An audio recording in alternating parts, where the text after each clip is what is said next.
Hello everyone, welcome to the Rec Hangout, the Recruiters Hangout today. Today we're discussing direct sourcing or die, direct source or die, so a very dramatic title. If you want to join in the conversation today, it's hashtag Rec Hangout on Twitter.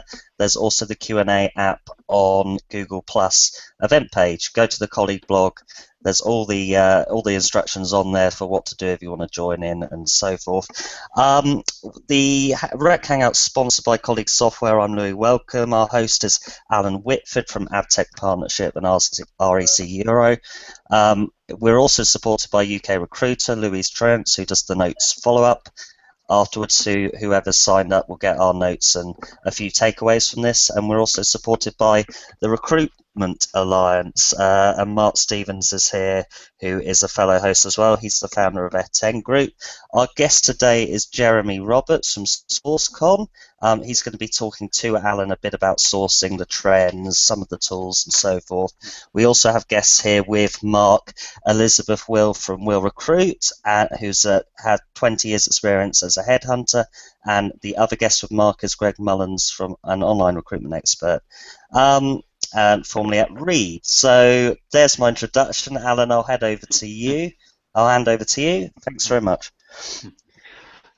Thank you, Louis, and apologies to our audience for starting a few minutes late. That's all my fault because I couldn't get my network to work today. But as a lot of you will know, sometimes I'm doing this from a car, so you'll be pleased to see that I'm actually in a real room for a change, which will be good.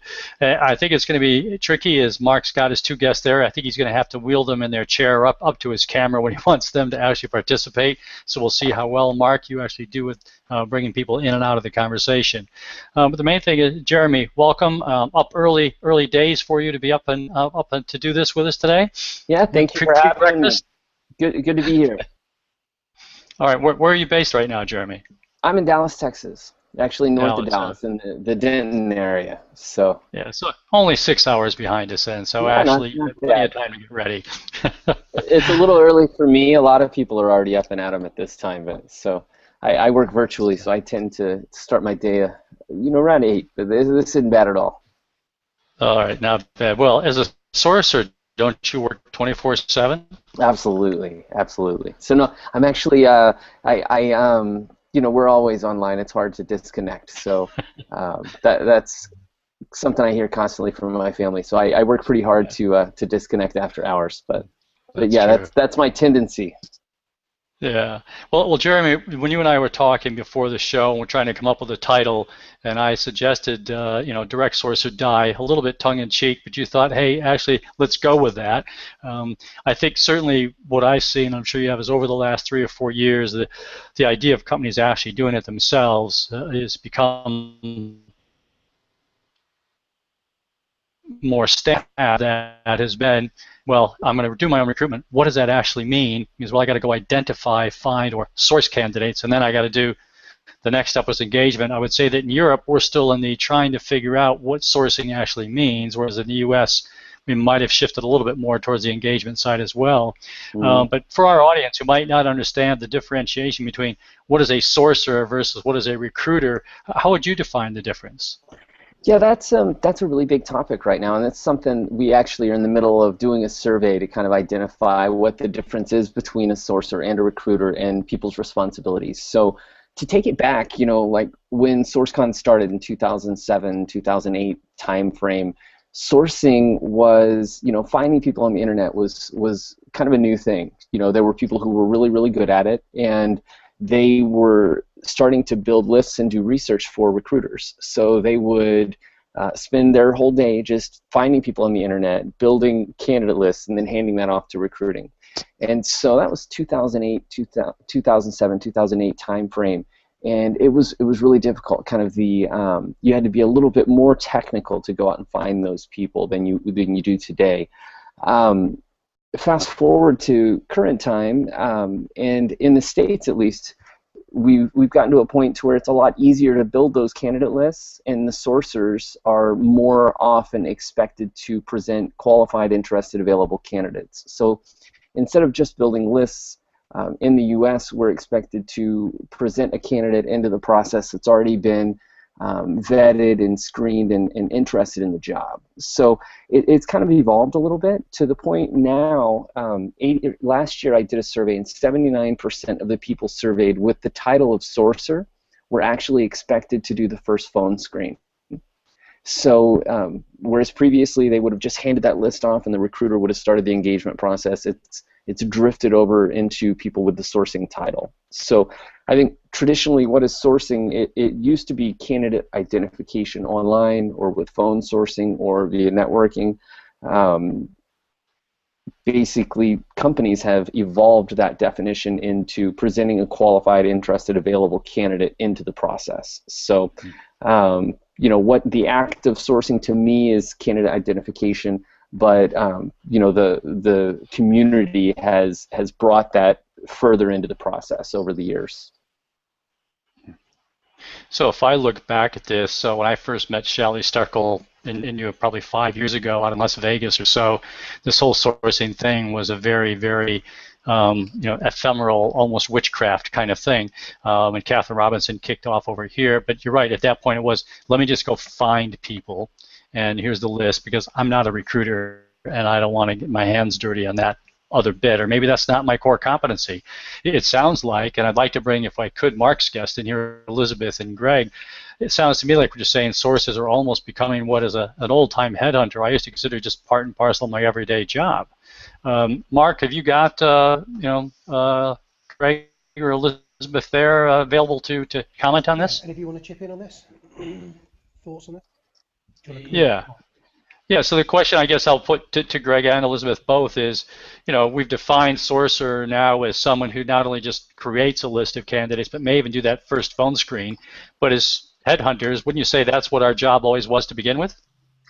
I would certainly say so. I mean, coming from an online point of view, it has made the sourcing ability available to everyone, as opposed to, as you mentioned, the dark art. So you can now effectively go and look for candidates. Unfortunately, people are still not as good as what they could be. And so in 2009, as we were just discussing... Yeah, I'm sorry, you're going to have to move a bit closer to the microphone because we can't really hear you very well. We found at read.co.uk, I don't work for Read anymore, but we found in 2009 you suddenly had a huge drift from people who were sourcing from a recruitment agency point of view and being recruited by direct companies because of that expertise to then to take that on and actually recruit internally effectively. So you found before that people who actually recruited internally weren't very effective. Now they are highly effective because they've come from 10 years training working for a proper outsourced recruitment agency. But you're probably seeing now more RPOs being implemented than ever before as well. So can I comment as well? Yeah. I'm a headhunter by trade, and it's interesting what you were saying before about sourcing the candidates, but now actually doing the screening and the first level interviewing. I used to pay people to do the candidate identification, and I wouldn't let them near them. They'd give me the list of names and the numbers, but there's no way anyone was calling them except for me, because I didn't want you guys to muck it up. With respect, not you personally, with respect, because that was one of my specialties, was being able to get people interested, you know, people who never spoke to headhunters, getting them to, yeah, I'll talk to you. So, here we go. Yeah. So I think, Jeremy, that's what we talked about in the pregame, isn't it? That's that blurring of the line now. Is the sourcer actually becoming a first phase recruiter? And do they have, because there's a different skill set, as Elizabeth quite rightly pointed out, it's quite a different skill set to go and identify people through whatever mean it might be, and actually then talking to them. Oh yeah, absolutely. And I think one of the things that I do with SourceCon, you know, as an event and then also as a blog, I mean, sourcing is a function of our profession. So there are people with a title of sourcer that do that function 100% of the day. To me, it's basically, I want our information to be relevant to anyone who sources. So you may be a recruiter who all you do is, it takes you 10% of your day to build your call plan, and then you execute on that call plan all day. So whether you're doing it 10% of your day, half your day, or 100% of your day, you should be doing sourcing effectively and efficiently when you're doing it. So that's really what we focus on trying to teach people. It doesn't matter if you don't have a sourcing team, you better be a really good sourcer, even though it's only 20% of your job description. So that's really where I try to separate it between the function and then the actual titles, and not focus on training people with a certain title, because no matter what their title is, the employer typically takes them to a different level in the process. You know, there is no sourcing job description that is the same. Every company treats their sourcers different. Their relationships with recruiting is different. You know, I've had sourcing jobs where they called me a sourcer, but I was essentially a headhunter that was hired and brought inside because I could source and no one else could. You know, so they called me the sourcer, even though I did the same steps in the applicant tracking system as all the recruiters. So, you know, there is no universal definition, unfortunately, of what a sourcer is and is not. Everybody's got a strong opinion about that, but the reality is when you do a survey, there is no exact definition. All right, but if I look back, say, Greg, and I'll bring you in on this in a second, if we looked at the traditional UK recruitment agency model, you know, you had two people that did the grunt work, which we now call sourcing, and then you had a team of 4 or 5 that actually dealt with the candidates and the clients, and then you had sort of a team leader that managed that. Yep. And, you know, in those days, sourcing might have been opening up Computer User Yearbook or, you know, opening up our recruitment agency database. Greg, how do you see that different now with the way your teams are? Well, I see it being more, you know, yeah, a sourcing and you know, just the normal recruitment process. Hunters and farmers. You've got people who post jobs onto various job boards and wait for the response, and if that waiting for those to fit the criteria, if they do or they don't, that's how they're processed. And then you have the hunters who actually go out and find the candidates. And so you who probably would look on likes of LinkedIn and contact someone directly and say, are you interested in this job? It's about being proactive. I think certainly after the recession, it made people much more thoughtful about how they went about and did this, you know, operated in this industry, as opposed to sitting back and just waiting for the candidates to come through, or from the other side, being totally dedicated to hunting them down. People are much more willing to balance both sides of it now because they have to. It's much more competitive, but it makes them able to offer a much more rounded service, and therefore makes them more appropriate. Yeah, absolutely. And I know I can feel the headhunters and all jumping up here. So, your thoughts on that?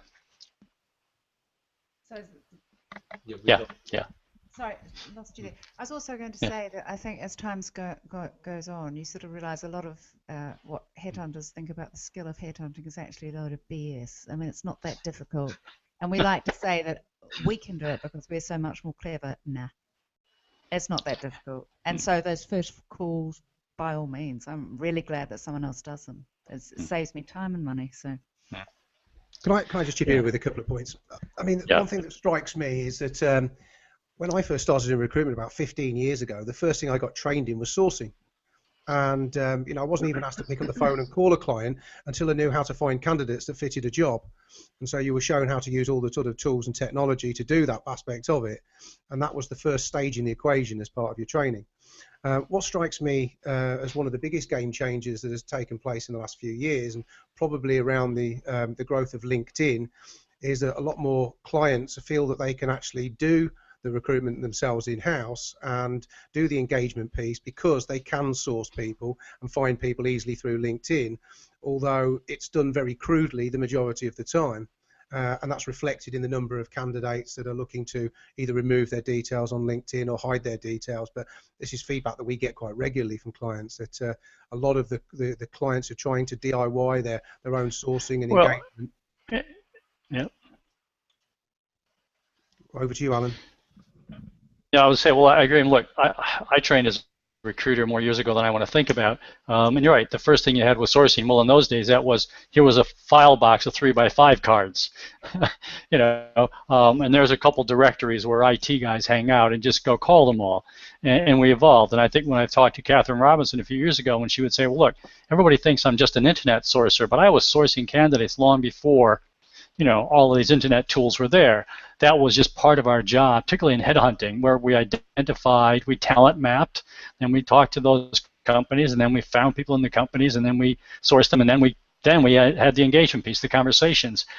But if we think about it and compare it to, say, working in a kitchen in a good restaurant, not everybody's a full-blown chef. You got a sous chef that just sits there and just does vegetables, and another one who just does fruit, and another one who just does pastry. Because to really make that operation work, you can't expect everybody to be expert on all those pieces.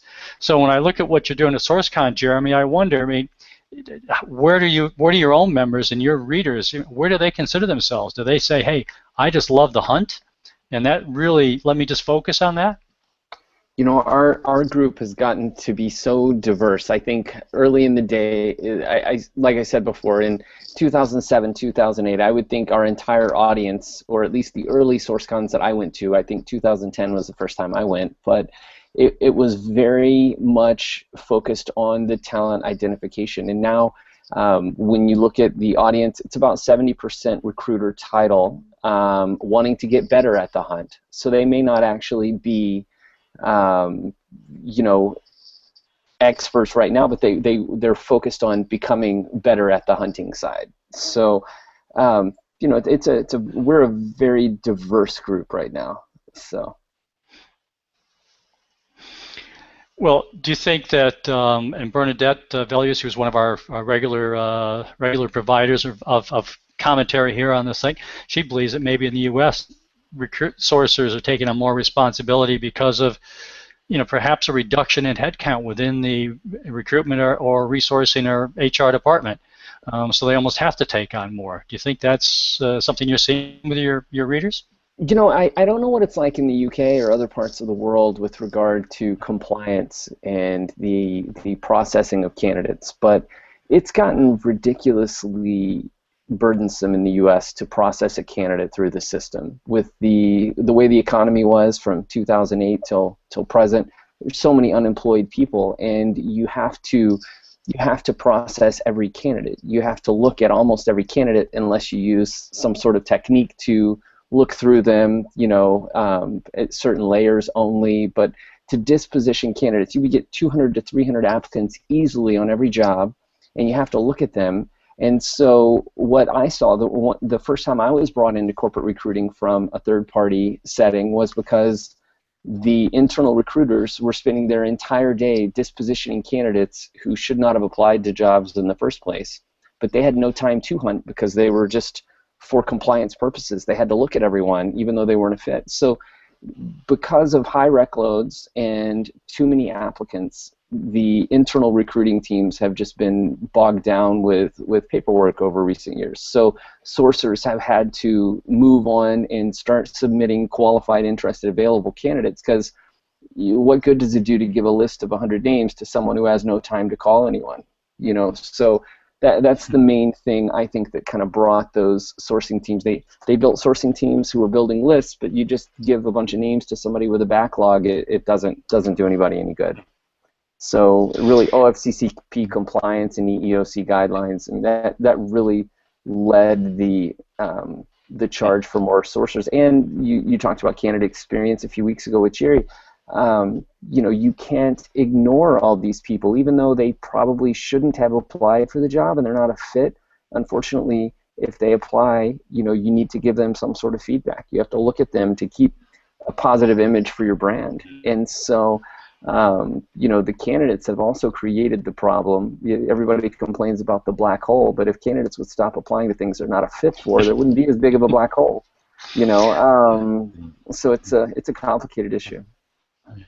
Well, and we're complicated by the love of America to try and differentiate between candidate and applicant in a legal sense, aren't we? Exactly. Exactly. You know, that debate we could spend days sense. Oh We'll yeah, probably no, try and avoid every that one. every company has a different definition for that as well. So, you've got the definition of an internet applicant legally, and then kind of the distinction between the two, and then a lot of sourcing teams. This is to answer another question: where did these sourcing teams come from in the U.S.? They came from a need to proactively pipeline outside of the ATS and do it in a legal way, in a compliant way. And so they set up a separate database, which is for prospecting. And so they may be doing the same thing as a lot of recruiters, but they're doing more proactive candidate approaches and then putting them into the ATS once they identify a need. So, the legal side of things in the U.S. has really kind of taken what's a very pure function of sourcing, and then those people are being given different responsibilities because of the workload of the team. So if you had to me now the ideal scenario, the ideal profile of a sourcer, and what they would do in a normal day, how would you describe that? So that question I've got to qualify. So okay. A sourcer, like, as a recruiter, I'm a sourcer. So first of all, you do what your job description says to do. So your sourcing activities may only be 20% of your day, but if you're trying to identify which recruiter on your team is the best sourcer, or which recruiter of the 5 I want to hire is most capable of sourcing for their own jobs. So when you're looking for a sourcer, you're looking for a problem solver, somebody who's curious, somebody who doesn't give up, somebody who thinks about things differently, somebody who doesn't, when they hit a roadblock, they don't think about, oh well, that's the end of that. They think of every other way they can find something. So, the problem solving and curiosity and tenacity is kind of what you're looking for when you're interviewing a sourcer. So recruitment experience per se isn't even necessarily relevant.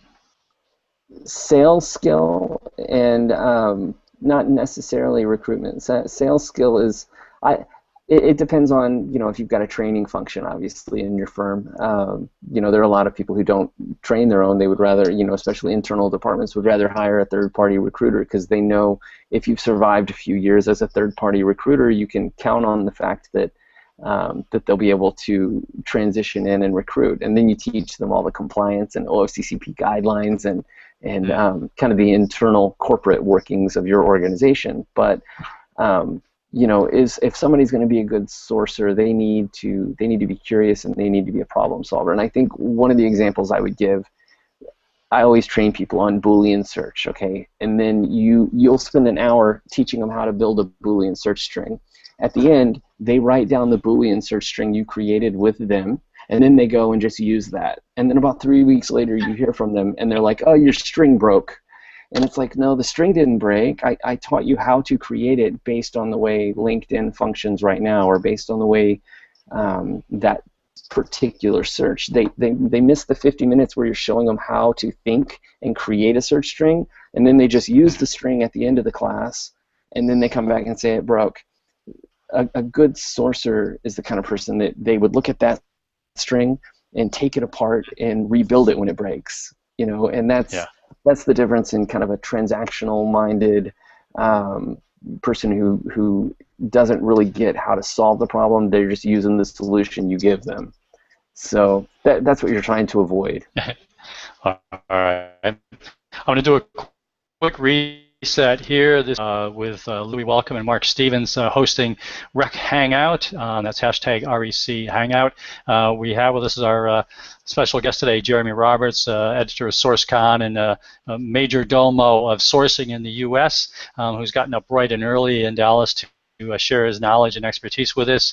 Mark's got a couple of guests with him, Greg Mullen and Elizabeth Will, who have got yonks of experience in actually headhunting and sourcing. And we're getting some good interest coming up through the Twitter sphere now. Jeremy, a couple of people have agreed that say, Mark Burton said, well, sourcing is an essential part of any decent proactive recruiter toolkit. So if you're a good recruiter, you should be doing that anyway, no matter what your job title is. But also Jacob is actually asking us, this art of sourcing that we're talking about, and is it growing over that sort of gray line? It's not only just about finding people, but don't we really have to start that pre-sale and make sure that they're interested in the job, sell them the job, so that we're actually providing a list of candidates rather than just a list of names? I very strongly agree with that. There's a group of people who don't agree with that. Typically, their personality or their business model makes them think that way. You know,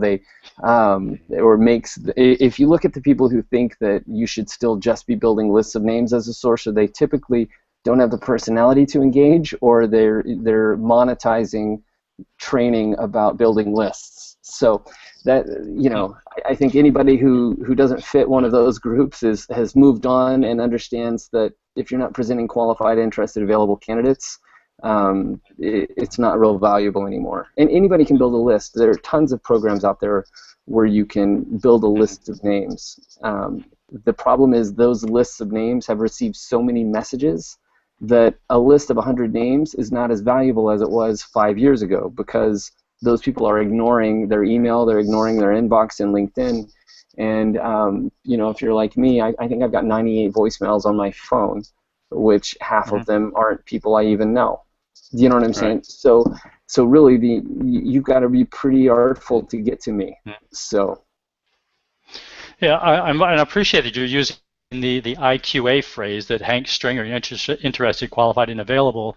Hank Stringer, when he kicked off Hire.com years ago, and I did some non-exec work for them, that was one of his mantras, and that was, I don't know, 6-7 years ago now at least. That it wasn't about names. It was interested, qualified, and available. And if you didn't have those three, and I think what you're saying is maybe we have two categories of people. We have listers. Right, and then sourcers, and we should have a subdivision within SourceCon for just the listers.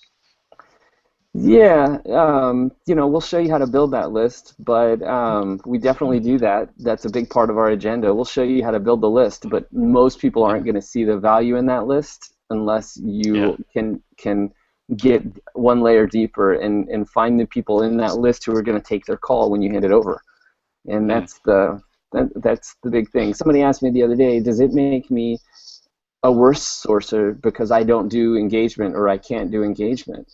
And I said, okay, it doesn't make you a worse sourcer, but once you lose your job, you're going to be unemployed longer than the person who can recruit and source. You know, the people, there are companies out there who are very large companies, and they have very well-known sourcers at the front end of their process who are building lists of names, and then there are candidate engagement specialists who are engaging those lists of names. The problem is if those strictly sourcing people lose their job, the companies who are big enough and well-funded enough to have that structure are few and far between. So it takes a little bit longer to land that job than it would if you can source, recruit, you know, engage everything under the sun. So to me, if I'm advising a friend on having, you know, long-term employment, never going without a check, being able to bill more than your peers, you need to be able to do the full process. So it feels to me a little bit like the listers, as I'll call them now, really should be going to work for Talent Work International or one of the many talent mapping companies, where they can just sit all day and get their head down and just go find people. Intelligence companies, you know, and there is a function for that. I don't want to. I'm probably getting some people really angry right now, but there is a really good. Those people do fit within large organizations, but they have to be pretty large. You know what I'm saying? You've got to sustain someone like that long term. Glenn Guttmacher is a great example, as you guys know. Glenn is, you know, one of the best sourcers I know. Highly, highly technical. First of all, he can do candidate engagement as well. So I don't want to put him as someone who can't do engagement. But the way his structure is, he's got an amazing team, and he helps them build lists through, you know, web scraping and you know, matching email addresses with the names they scrape, and then they move on and do the engagement. But Glenn is kind of the mastermind building all those lists, and So he's made a living in that niche, and that's awesome. The good thing about Glenn is he can do the engagement side, and there aren't a ton of people who can end up in a role like that where they've got a sourcing team big enough behind them to just build lists. So I think everybody should aim to be good at both. So. Yeah, I think it comes down to it, isn't it? It's an interesting question about also how do you manage the individuals in that team? What do you measure them on? If I'm a lister, you just measure me, well, did you give me 10 qualified leads? Whereas if I'm doing the engagement, did you actually get me 10 IQAs? There's a bit of difference. Mark, did I see a hand sort of raising there a little bit? Something you wanted to chip in with?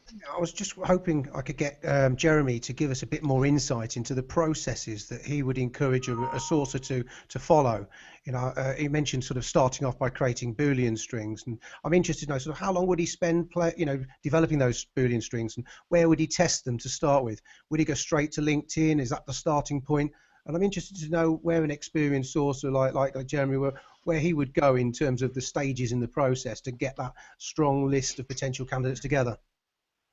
Yeah, absolutely. So, you're kind of getting into the search methodologies, and I like that. So, when you kick off a search, I think within an organization or in your own desk, you've got, first of all, how do you determine what you're going to work on first? So you've got you're going to look at the data when you do that. So say you've got 15 jobs, 5 or 6 of your jobs will fill with an applicant or with a really easy phone call to candidates that are interested in this type of role. And then as you evaluate these things in your data, you're going to see which ones you need to focus your sourcing time on. You may be a sourcer or candidate engagement specialist that you always get those 20% of jobs that you're having to search really hard for. But bottom line, you're going to look at data from your system and your ATS to determine where those candidates come from most of the time. I think a lot of sourcing recruiters or sourcers, they overcomplicate this and they immediately go to some really exotic and fascinating tip or trick that they learned, and they skip really good candidates in one of the job boards. So, the first thing you do is, can you find them in your job board? In your ATS. Then you move on to the job boards, and then you move on to the more obscure things like Facebook sourcing or Twitter sourcing, or looking at industry blogs or GitHub or things like that. So you build the hierarchy of things that are most likely going to produce a candidate the quickest, and then you move into the more obscure things. So and you use your data to kind of know the direction you take. In terms of how you search those, I think any good database, typically you need a foundation of Boolean. Boolean is gradually being broken by the search engines. Now when you create a Boolean string and put it in Google, it'll say, well, thank you, but we actually searched for this, and they would have changed it for you to make it something different. So, Boolean is becoming more difficult, but I think any database you search, whether it's an ATS or a job board or LinkedIn, having a foundation in Boolean is critical. So, if any of you have read much of Glenn Cathey's work, I'm a big believer in a lot of his search methodologies. In full disclosure, I reported to Glenn for a couple of years with one organization, so a lot of things that I say are Glenn's methodologies, and they're in my head, and I don't even remember where I got them. So you should read BooleanBlackBelt.com or read what we posted from Glenn on SourceCon.com. But he teaches a redactive search methodology. And basically, you start with your job description. You've got the required elements of the job description in the Boolean string, and then you've got the desired. And then you put those into your first, say start with your ATS. And then you remove elements of that. You see what your results are for the first time you make that string, including all the requirements, desired and required.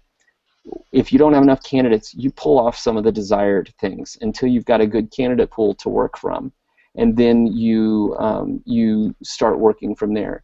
Then, if you need more candidates, you broaden the time frame. Okay, people who applied between 2010 and 2011, people who applied between 2009 and 2010, to get a broader candidate pool. Then you start playing with the geography, so like 30-mile radius, 40-mile radius, 50-mile radius from there, and you track every search, so you're not redoing the same search tomorrow. So you don't want to just search skills today and then jump in and search skills again tomorrow, because you're looking at the same candidates over and over and you're sifting through that. So you track all of these in an Excel spreadsheet to make sure, yesterday I did a 30-mile radius from 2012 to 2013. So today I'm going to do a 40 and 50-mile radius of that time frame. Then tomorrow I'm going to do a 30-mile radius of 2009 to 2010 applicants. So using an exhaustive search methodology, I think, is what Glenn uses to describe that type of setup is really important. So you're looking at new candidates every time you search, as opposed to just every morning you log in, do the same search, and see if anybody new showed up. So I hope I'm answering your question, but I can go on for a long time about this. Well, I think you are, and I think it's interesting that you brought up Glenn, because Glenn Cathy, if anybody hasn't read his stuff, it's absolutely well worth reading, because he also writes it with a nice tongue-in-cheek now and again as well.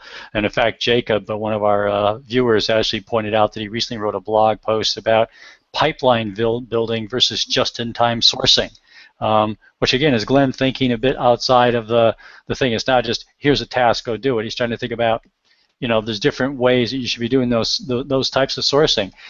How do you view the difference between, say, pipeline building or just-in-time? Do you think there are different methods?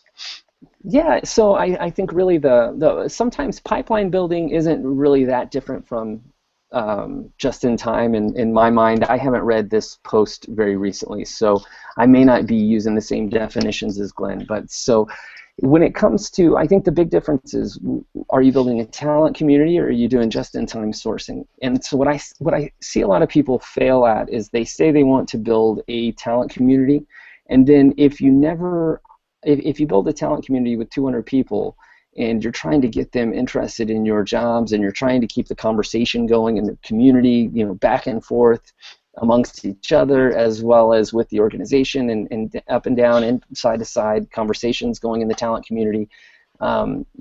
It's challenging sometimes as a recruiter with a rec load to nurture a talent community. And what Glenn proposes is just-in-time sourcing is you want to know who they are and where they are and what would push their buttons in terms of what would get them interested in a job, so that when you have that need, you know exactly where they are and what they're doing, and you can reach out to them. So that's just-in-time sourcing, and that makes a lot more sense to me than building a list of 400 to 500 people in a talent community and nurturing that, but not really ever having much that you're going to be able to do for them. I prefer the just-in-time method myself. Not that talent communities won't work. I just think you need to have a good talent community, you need to have a dedicated person. So you're looking at a salary, you're looking at a software program. It's hundreds of thousands of dollars to really have a good talent community. What you hear is leaders will go to conferences, they'll say, I want a talent community, and they'll come home and tell their team to build a talent community, but they won't give them a new hire to run it, and the software to do it, and the marketing team to generate the content. And so asking the recruiter to have a talent community isn't really very realistic.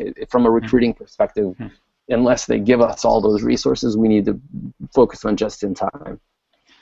Well, and I think you made a very clear definition for us, or differentiation for us, that we can all talk about talent communities, talent pipelines, or as I've talked about for more years than I want to think about, the talent puddle, but that's only good if you actually engage with the candidates throughout the process. Yeah. I believe in pipeline building, but only if you do something with it. Otherwise, we are just-in-time sourcing. To me, is a slight differentiation between reactive recruiting. So it means I can plan ahead. I know that in July I'm going to need a sales guy, or in August I'm going to need a production guy. As opposed to, I need him yesterday. Could you find him for me now? Yeah. And I think there's some elements here about. I love the fact you said, why don't we? You should start with your ATS. You've already got people in the database. And to me, as someone who's worked in recruitment systems for over 15 years, you can still probably count on one hand the number of companies that look there first, which is slightly they want to do the fun things. So I think Glenn Cathy, after SourceCon Dallas, there were a lot of presentations, and then you use this, exotic search engine, then you use this. Glenn wrote a blog post. It's one of my favorite in sourcing ever. It's don't be a victim of exotic obsessive sourcing syndrome. Believe it or not, the right candidate could be in Monster.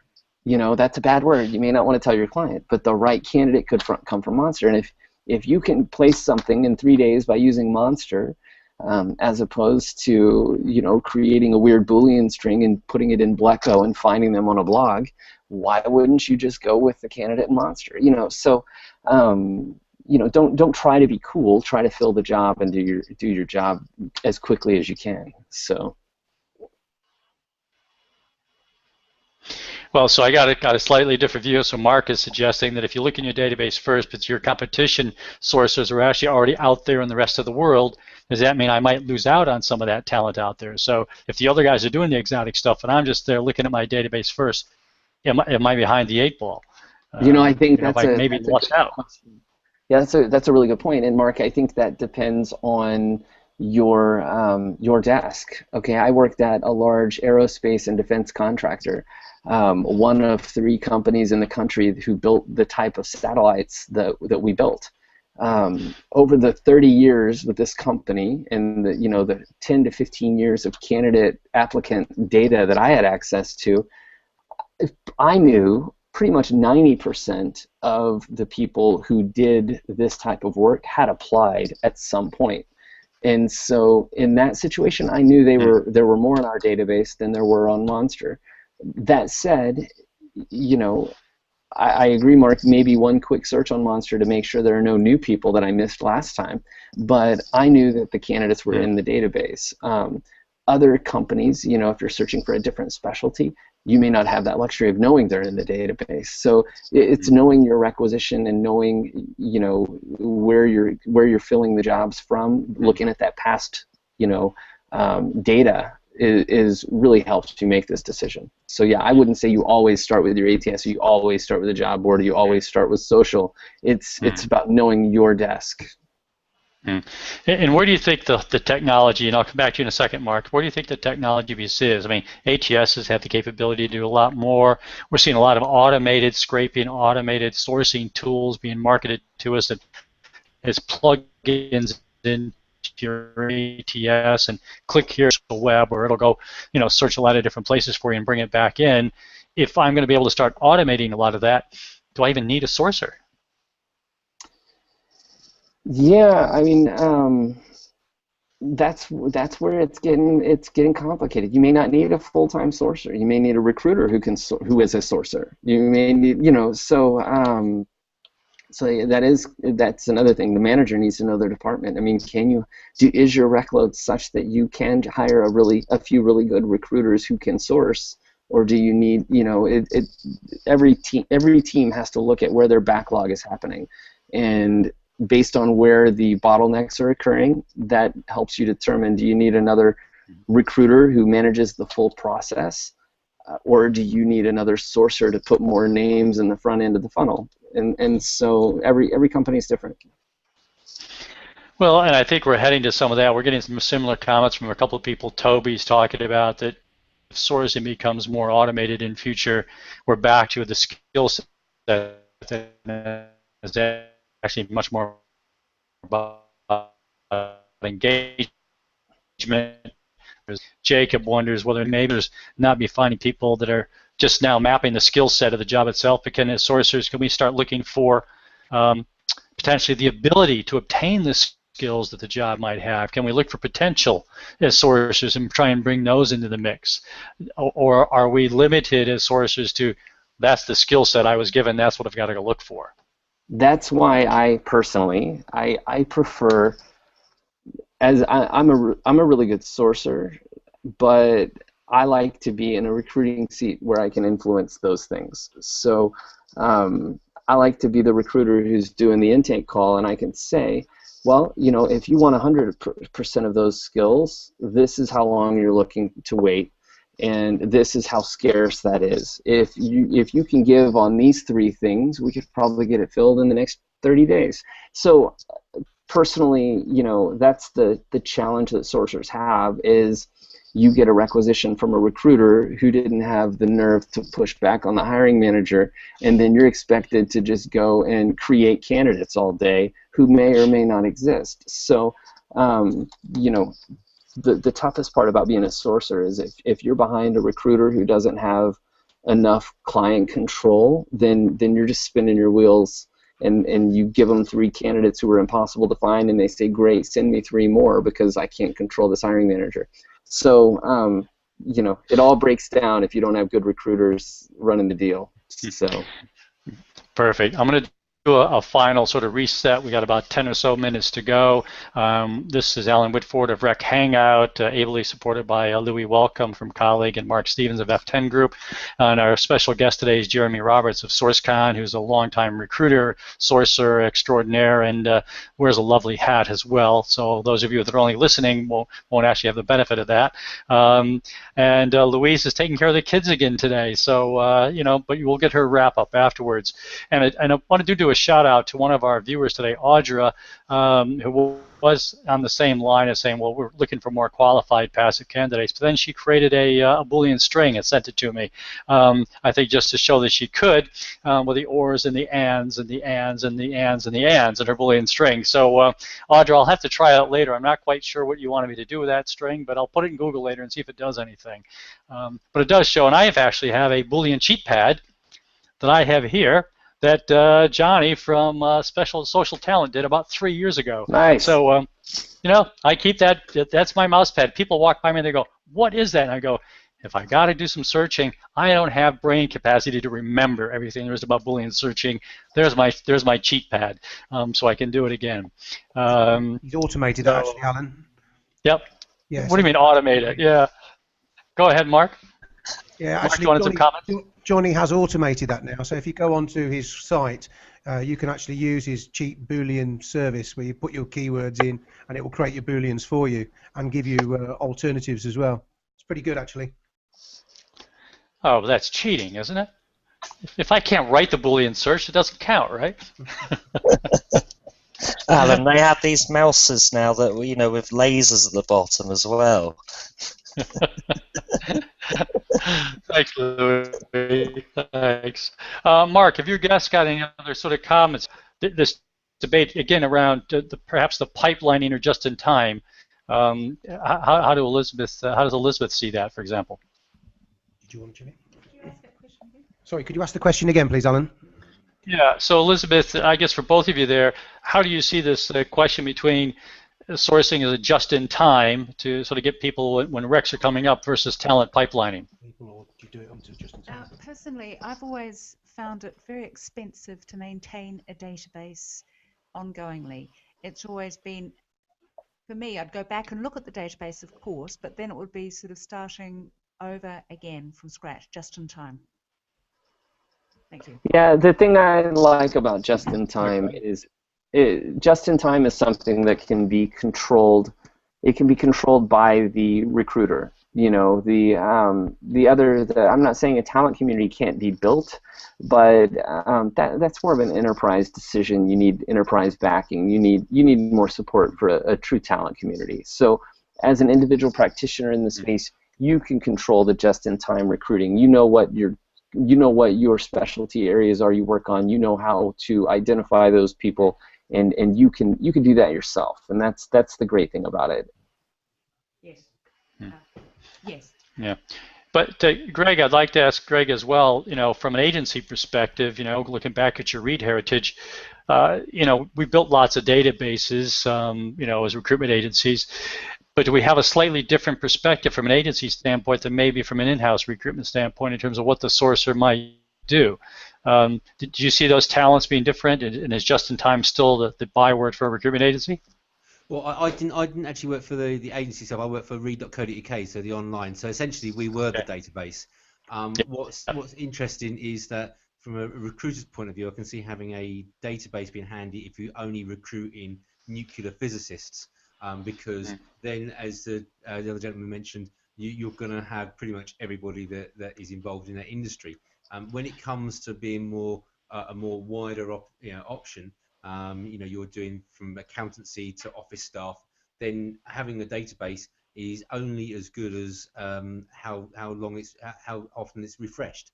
So a job board becomes a much better alternative, because the average person is only looking for a job maybe 2 or 3 weeks, and then and if they're looking longer than that, then there may be other reasons for that. So trying to keep maybe 1 million, 2 million people in a centralized database, if you run 4 or 5 different recruitment agencies or 4 or 5 different branches, it becomes so cost averse that you wouldn't want to do that. So it's easier to buy database access and just pitch in every now and then when you physically need it. And that's the beauty about selling access to a CV database. All right, Jeremy, just a quick one for you, and thank you for that. And I think you're right. I think a lot of people forget that the CV database actually might be a good place to start. Jeremy, I think it would be good for our audience, because we got about 5 or so minutes to go. We didn't really talk much about what the heck is SourceCon. Okay, no, I appreciate it. So SourceCon started as an event focused on sourcing back in 2007, 2008 timeframe. And then today we are an event, we focus on the same thing. Our core is sourcing. Like I said before, it's kind of evolved from just candidate identification to candidate identification and engagement, but we still keep our focus on identifying candidates online, and then just with the challenges of getting people to respond to messages, we do kind of dive into a little bit is how do we make them respond, and how do we engage with them and get that first phone call and phone screen out of the way. So we stop right there though. We're primarily focused on individual practitioners, so you're not going to hear a lot of lofty talk about enterprise decisions that the attendees can't make. So we've grown quite a bit. I mean, the last two events we've had about 425 people in the room. Our next is in Denver, October 1st and 2nd. So we're looking forward to that. And then we have a blog, obviously. So this and the event. Now, do you still run this? The sort of the big contest that Catherine Robinson won a couple of years ago, in which I, in fact, was one of the clues, which was a surprise to me, where you set a challenge and people from around the world try and get to the right answer? We do. So last year we had a challenge, and we tracked it a little bit better, and we had 350, 400 people, I think, log in and attempt the challenge, and then they competed on site. So this time, we actually just finished the challenge last week. We had... Actually, it wrapped up this week. We put a crossword puzzle out with a lot of clues, and it's kind of like it's an online scavenger hunt, essentially. They're just using all the tools and techniques that we talk about at SourceCon to go find these clues and solve it online. And Catherine actually helped us with the clues this time. So we launched that last week, and then this week we announced the 5 finalists. The 5 finalists are Amy Ernst, Randy Bailey, Cameron Swinton, Jim Schneider, and Aaron Lentz. Several of them are actually speaking at SourceCon this time. But and so the next level, and Glenn Cathy is actually creating the final round of the SourceCon challenge. But I don't want to get into too many details because we're still working those out. But these guys are going to work a live requisition and present candidates, and then the winner will be selected from that. So we're actually taking it to from building a list of candidates to the engagement piece. So the winner of this challenge gets Google Glass. So here it is. I've got it. I've been really good not to open it this summer. It's been sitting here on my desk. Yeah, it's been sitting on my desk, and I don't have Google Glass. So it's been really tempting. But so the winner gets Google Glass. Cool. That's really fun. That's fantastic. Now, you mentioned this survey that you've just launched. What's that all about? So we did our survey for the first time last year, and it really was focusing on what are the steps of the process that people with sourcing title versus recruiting title and recruiting manager, how far into the process do they go? How much hiring manager interaction do they have? What are their salaries? What's their job satisfaction? And then what tools are they using? We all talk about sourcing on Twitter or Facebook, but how many of our readers have actually placed a candidate from one of those sites? So We track all of those things. I look at obviously all the other surveys out there, and I try not to overlap with any of them, and try to bring in a new perspective. But it was really eye-opening last year, and I'm excited this year because it'll be the first year I'll be able to look at trend data. You know, like last year I said 79% of the people with the title of sourcer actually were expected to engage candidates, and they the other thing I realized is that it didn't matter if your title was sourcer or recruiter. Oftentimes they had the same job description. You know, they would check the same things they were responsible for. So you know, we were able to make a lot of observations like that, plus salary level in the, you know, in different areas, and so that was fun.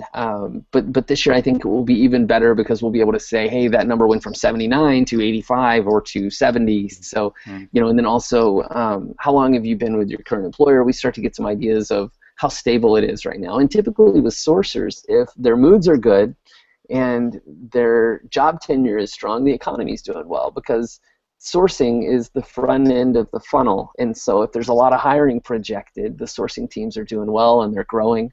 I took one quick glance, and it did appear that sourcing teams have and recruiting teams have grown a lot since last year. So so that's an interesting indicator, you know, about, I think, what's happening to sourcers, because we're the front end, tells a lot about the economy. So I think that'll be fun to look at. If I'm going to send you the link. Well, we'll make sure that we have the links. Sorry, go ahead. Yeah, I was going to say I'll send you the link. Last year I didn't get a lot of UK data, so I'm going to send you the link. And if you could tweet it out, it would be great to be able to. If I would love to have enough UK data to be able to share some. I got a little bit last year, but it wasn't enough to really do much analysis. So I'll share that with you. I found the link. I'll push it out and we'll put it in the notes afterwards as well. That would be great. I appreciate it. Yeah, brilliant. Well, that's fantastic. I mean, Jeremy, it's been a blast having you, and appreciate that you got up definitely in the pre-dawn join us today. And I think we probably could carry this on for another 2 or 3 hours, you know, as if we were at SourceCon. I wish I could be in Denver, but somehow I don't think I'm going to quite make it this year. I keep saying every year I'm going to come, and one day I actually will. Yeah, it's a fun. But I'd like to thank. Yeah, fun event. I mean, everybody talks about what a great time it is, and even if you don't do any sourcing, at least you meet a bunch of good people. Just like to thank some of our guests that we've had. Obviously, Mark, thank you for dragging a couple of people into your office to sit there with Greg and Elizabeth, and we've had some good conversation for people like Bernadette and Mark and Audra and a few others out there in the Twitter sphere. So thank you, and Jacob for joining in. Louis, as always, ably managing the technology side for us, and thanks, Louise, for writing the blog post in advance. Louise will watch the video live. As anybody who's watching this now or didn't get a chance to see the whole thing, it'll be live on the colleague side on the Rec Hangout Google channel.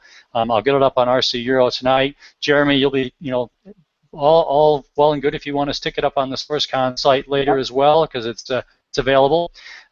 Jeremy, any final thoughts you'd like to say about how great it is to be a sourcer?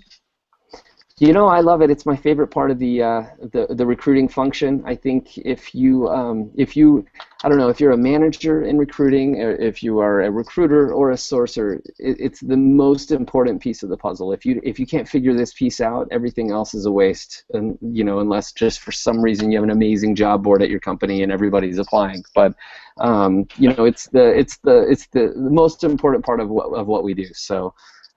Regardless of your title, I think you need to put some time in and get better at the sourcing piece. Right, I agree with you. I love recruitment. I don't understand how people can't like it. Louis, I'm going to kick it over to you for a bit of a wrap-up and what we do next. Well, Louise will, as you said, Alan will be sending out the notes from the Rec Hangout with a bit of summing up from our discussion here. We'll get in all the people that are mentioned today and their blogs, Glenn Caffey's blog, Catherine's blog. We'll put the SourceCon blog on there and the survey. So we'll have some useful information for you. We're taking a break over the next 4 weeks. The next Hangout is likely to be in 4 weeks' time, so there won't be one in 2 weeks because I'm on holiday. Yeah, well, no dedication. You're sitting in Prague. No dedication, Louis. We've done it every 2 weeks since October, so you know, we're all right. So if you keep a lookout, if you sign up to the Rec Hangout email list, or just keep a lookout on one of our communities, you'll get the information on the next one, which will be in about 4 weeks' time. So thank you very much, Jeremy, and thank you, everyone else. Really good Hangout. So we'll push it about. Thank you guys for having me. Not at all. Take care. Thanks, Bye-bye. Good job. I know.